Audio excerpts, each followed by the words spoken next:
जय हिंद दोस्तों, वंदे मातरम। पश्चिम बंगाल की मुख्यमंत्री ममता बनर्जी के खिलाफ में अब एक और नया मुकदमा दर्ज करवा दिया गया है, जिसकी वजह से ममता बनर्जी का खेमा बुरी तरह से सकपका गया है। वहीं अगर ममता बनर्जी की बात करें तो ममता दीदी बुरी तरीके से बौखला गई हैं। उन्होंने शायद परिकल्पना भी नहीं की होगी कि इसका इतना बड़ा खामियाजा उन्हें भुगतना पड़ेगा। मैं ये पूरा मामला आपको बता देता हूं, फिर हम बात करते हैं कि कैसे ये केस दर्ज किया गया है। दरअसल ईडी ने रेड मारी थी, आप लोगों को अच्छी तरीके से पता होगा, और ईडी की ये रेड कोयला घोटाले से रिलेटेड थी। ममता बनर्जी ने तमाम फाइलों पर कब्जा कर लिया और उसके बाद में लोगों को संबोधित करते हुए हाथ में हरी फाइल लेकर के ममता बनर्जी भारतीय जनता पार्टी के ऊपर निशाना साधती हैं। ममता दीदी कहती हैं कि कोयला घोटाले की जिसकी बात कही जा रही है, उस कोयला घोटाले में भाजपा की एक बहुत बड़ी भूमिका है। उन्होंने सीधे सीधे पश्चिम बंगाल की विधानसभा में नेता प्रतिपक्ष और भारतीय जनता पार्टी के कद्दावर नेता शुभेंदु अधिकारी को पहले आड़े हाथों लिया और कहा कि कोयला घोटाले के पैसों की जो खेप है, बहुत बड़े पैमाने पर पैसा शुभेंदु अधिकारी के पास में जाता है। उसके बाद में ममता दीदी सिर्फ यहां पर नहीं रुकी, उन्होंने केंद्रीय गृह मंत्री अमित शाह को भी लपेटे में लिया और उन्होंने कहा कि शुभेंदु अधिकारी के जरिए अमित शाह के पास में भी ये जो घोटाले का पैसा है वो जाता है। इसके बाद में भारतीय जनता पार्टी बुरी तरीके से आक्रोशित हो गई कि घोटाला करें ममता सरकार, और आरोप लगाए जा रहे हैं भाजपा पे। तो शुभेंदु अधिकारी की तरफ से एक लीगल नोटिस दिया गया था ममता बनर्जी को, और उस लीगल नोटिस में साफ साफ जो एक डेडलाइन थी टाइम की, वो दी गई थी 72 घंटे,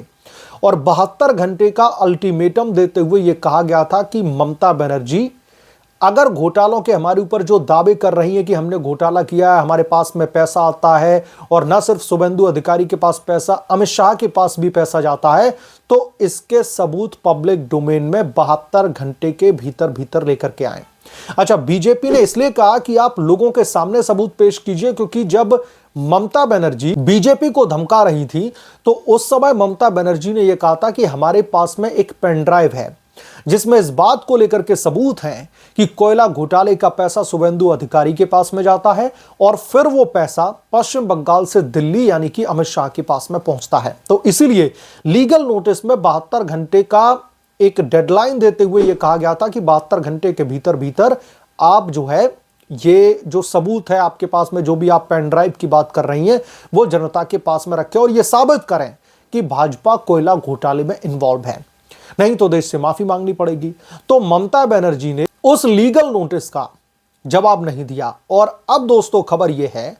शुभेंदु अधिकारी ने खुद कहा है कि जो ममता बनर्जी को लीगल नोटिस भेजा गया था, उसकी जो डेडलाइन थी 72 घंटे, वो खत्म हो चुकी है, यानी कि अब उसकी समय सीमा समाप्त हो चुकी है। और सीधे सीधे शुभेंदु अधिकारी ने कहा कि अब ममता बनर्जी के खिलाफ में हम मानहानि का मुकदमा यानी कि डिफेमेशन सूट फाइल करने जा रहे हैं। अब ममता बनर्जी सबूतों के साथ में आप कोर्ट में तैयार रहिएगा, क्योंकि अब आपको कोर्ट में नाक रगड़नी पड़ेगी, क्योंकि आपने जिस तरीके के बेबुनियाद आरोप लगाए हैं। जब आपके लोगों के ऊपर कार्रवाई होती है, आपके भ्रष्ट नेताओं के ऊपर कार्रवाई का खतरा मंडराने लगता है, तो आप लोगों ने इस केस की दिशा ही बदलने की कोशिश की और भारतीय जनता पार्टी को लपेटे में लेने की कोशिश की। लेकिन जब आपसे कहा गया कि अगर आप में दम है और आपके पास में सबूत हैं जिस पेन ड्राइव का आप दावा कर रही हैं, तो उन तमाम सबूतों को जनता के सामने पेश कीजिए। लेकिन ममता बनर्जी ने 72 घंटे में न तो कोई सबूत पेश किया और ना ही उस लीगल नोटिस का कोई जवाब दिया। तो अब ममता बनर्जी के खिलाफ में शुभेंदु अधिकारी मानहानि का जो मुकदमा है वो दायर करवाने जा रहे हैं। इसकी वजह से अब ममता के खेमे में सकपकाहट देखी जा रही है। ममता बनर्जी खुद बौखला गई हैं, क्योंकि जिस पेन ड्राइव की वो बात कर रही हैं, वो उस पेन ड्राइव में जो सबूत हैं वो भाजपा के खिलाफ में नहीं है, अमित शाह के खिलाफ में नहीं है। उस पेन ड्राइव में जो कच्चा चिट्ठा है वो दोस्तों खुद ममता बनर्जी की सरकार के नेताओं का है। ऐसा मैं इसलिए बोल रहा हूं क्योंकि मैं आपको याद दिलाना चाहता हूं, जब इन्फोर्समेंट डायरेक्टोरेट की टीम ने कोयला घोटाले के तहत आईपैक के दफ्तर में और आईपैक के मुखिया प्रतीक जैन के निवास पर जो रेड मारी थी, और वहां पर जो सर्च अभियान चल रहा था, तमाम सबूतों को खंगालने की कोशिश की जा रही थी ममता बनर्जी के घोटालेबाज जो नेता हैं उनके खिलाफ में, तो ममता बनर्जी जब वहां पर आ धमकती हैं तो वो तमाम वहां से इलेक्ट्रॉनिक डिवाइसेस लेकर के भागती हैं और उन इलेक्ट्रॉनिक डिवाइस में laptop, smartphone, pen drive, hard disk सब कुछ मौजूद था और ममता बनर्जी उन तमाम सबूतों को लेकर के वहां से भाग जाती हैं। सीधे सीधे डाका डाला जाता है उन सबूतों पर। तो इसीलिए अब भाजपा ममता बनर्जी के खिलाफ में अब मुकदमा दायर करवाने जा रही है मानहानि का। तो अब ममता बनर्जी जब ये स्टेटमेंट दे रही होंगी तो शायद उन्होंने इस चीज की परिकल्पना भी नहीं की होगी कि ये मामला उनके ऊपर कितना बड़े पैमाने पर बैकफायर करेगा। अच्छा, इस स्टेटमेंट के पीछे दोस्तों स्ट्रेटेजी एक ही थी और वो ममता बनर्जी की स्ट्रेटेजी ये थी कि जनता का ध्यान भटकाया जाए, क्योंकि ईडी की रेड के बाद में और ईडी के इस क्लैरिफिकेशन के बाद में कि ये रेड हमने कोयला घोटाले से रिलेटेड मामले में मारी है, इसका चुनाव से कोई लेना देना नहीं है। ममता बनर्जी की जो पॉलिटिकल स्ट्रेटजी है, उनकी पॉलिटिकल पार्टी की किस कैंडिडेट को टिकट देना है, किसको नहीं देना, उससे भी कोई लेना देना नहीं है। इस पूरी की पूरी रेड का जो अगर किसी चीज से रिलेशन है तो वो है सिर्फ और सिर्फ कोयला घोटाला। तो ममता को यह लगा कि ईडी के इस स्टेटमेंट के बाद में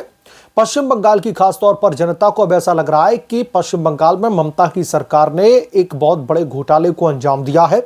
जिसमें उनके भतीजे अभिषेक बनर्जी का भी नाम है। और जब इन घोटालेबाजों के खिलाफ में या फिर उनके जो सबूत हैं वो समेटने के लिए ईडी की टीम पहुंची थी तो ममता ने उसमें दखल दे करके जो है इस पूरी की पूरी इन्वेस्टिगेशन को तहस नहस करने की कोशिश की। तो एक नैरेटिव सेट हो रहा था पश्चिम बंगाल के जनता के बीच में और वो रियलिटी भी थी। तो ममता बनर्जी ने उस नैरेटिव को रोकने के लिए ये स्टेटमेंट दे डाला कि हमारे पास में कोयला घोटाले के सबूत हैं, आप हमारा मुंह मत खुलवाइए और हमारे पास में पेन ड्राइव है, जरूरत पड़ेगी तो मैं जनता के बीच में रखूंगी। और उस पेन ड्राइव के मुताबिक जैसा कि ममता बनर्जी ने कहा था कि कोयला घोटाले का पैसा शुभेंदु अधिकारी के पास में जाता है और शुभेंदु अधिकारी के जरिए सेंट्रल में पहुंचता है और अमित शाह को सीधा उन्होंने टारगेट किया था कि अमित शाह के पास में पैसा जाता है। तो अब यह स्टेटमेंट ममता बनर्जी के लिए गले की फांस बनता दिख रहा है और इस बाबत अब डिफेमेशन सूट उनके खिलाफ में फाइल करने की जो है सीधे सीधे भारतीय जनता पार्टी के नेता शुभेंदु अधिकारी की तरफ से ऐलान कर दिया गया है। ममता बनर्जी के खिलाफ में जो कानूनी शिकंजा है दोस्तों वो बुरी तरीके से और या फिर यूं कहें कि चारों तरफ से अब कसता जा रहा है। पहले सुप्रीम कोर्ट में एक पिटीशन दाखिल होती है ईडी की तरफ से, जिसमें ममता बनर्जी ने जो भी हरकतें वहां पर की रेड के दौरान उसकी बात की जाती है। ममता बनर्जी सुप्रीम कोर्ट भागी भागी जाती हैं, कैविएट पिटीशन दाखिल करती हैं, यानी कि ईडी का सिर्फ पक्ष सुन करके फैसला न सुनाया जाए, हमारी भी बात सुनी जाए, ये ममता कहती हैं। फिर नहले पर दहला देते हुए ईडी की स्पेशल टीम एक रिट पिटीशन दाखिल की जाती है और उस रिट पिटीशन में ममता बनर्जी और उनके नेताओं के खिलाफ में 17 आपराधिक धाराओं के तहत मामला दर्ज करने की मांग की जाती है और इस पूरे के पूरे मामले की सीबीआई को जांच सौंपी जाए, इस तरीके की मांग की जाती है। यह हो गई रिट पिटीशन। उसके बाद में दोस्तों क्या होता है कि अब एक और इसमें मुकदमा ऐड होता दिख रहा है, वो है मानहानि का केस ममता बनर्जी के खिलाफ में। तो ममता ने जो कोयला घोटाले का तीर भारतीय जनता पार्टी की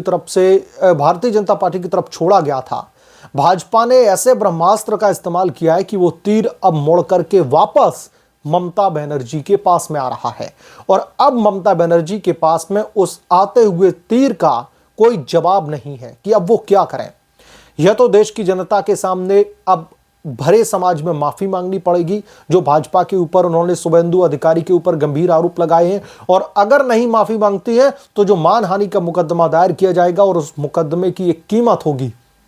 एक वैल्यू लगाई जाएगी कि कितने बड़े पैमाने पर मानहानि हुई है, तो फिर वो मुचलका ममता बनर्जी को भरना पड़ेगा। और अगर मुचलका भरना पड़ेगा तो वो एक तरीके से माफी, और ममता को कोर्ट ये भी कह सकता है कि अब आप पूरे देश के सामने माफी मांगिए।